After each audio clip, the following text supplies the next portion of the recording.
Bonjour, bienvenue à toutes et à tous sur Cocotte TV. Aujourd'hui, une nouvelle vidéo de présentation qui porte de nouveau sur une grosse alimentation puisqu'elle fait 1250 watts.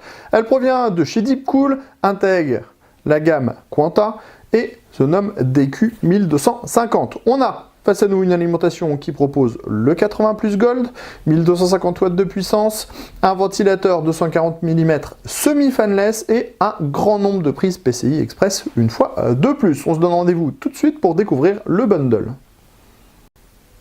Concernant le bundle, pour le moment, ça reste relativement maigre. On vous explique pourquoi. Tout simplement parce que Deepcool est en train d'arriver en Europe et plus particulièrement en France. On a pour le moment des modèles qui ne sont pas destinés à notre marché, qui seront les mêmes que ceux qu'on va retrouver, mais on n'a pas de notice par exemple ou encore un bundle complet. Sur ce, on découvre les câbles. Au niveau des câbles, on le voit, on en a une belle quantité. Sachez pourtant que le bloc est semi-modulaire puisque nous avons le 24 broches ATX qui reste sur l'alimentation ainsi que les deux câbles à 4-8 pins CPU à destination du processeur. On commence avec les prises pour les périphériques avec un brin qui propose 3 prises Molex, 4 prises SATA, 4 prises Molex, 4 prises SATA de nouveau 4 prises SATA plus une Molex, et encore 4 prises SATA plus une Molex.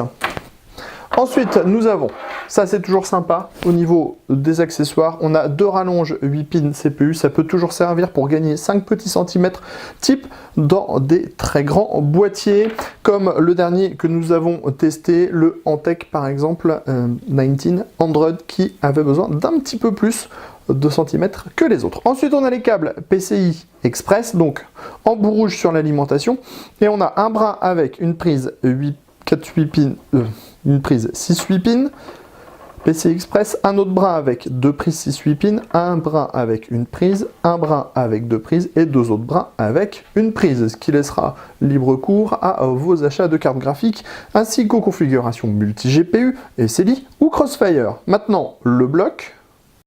Forcément, ce dernier est plutôt très grand en taille, on a 21 cm de longueur. On le voit, on a le 24 broches ATX qui reste attaché à l'alimentation, ainsi que 2 câbles 8 pins CPU. Nous avons ici une gaine thermo, à contrario des câbles modulaires qui sont de type plat. La gaine thermo et la gaine nylon est collée grâce à de la gaine thermo. Sur les côtés, on a des autocollants, tout ce qu'il y a de plus classique, qui ne sont pas forcément en accord avec le design de l'alimentation, mais passons.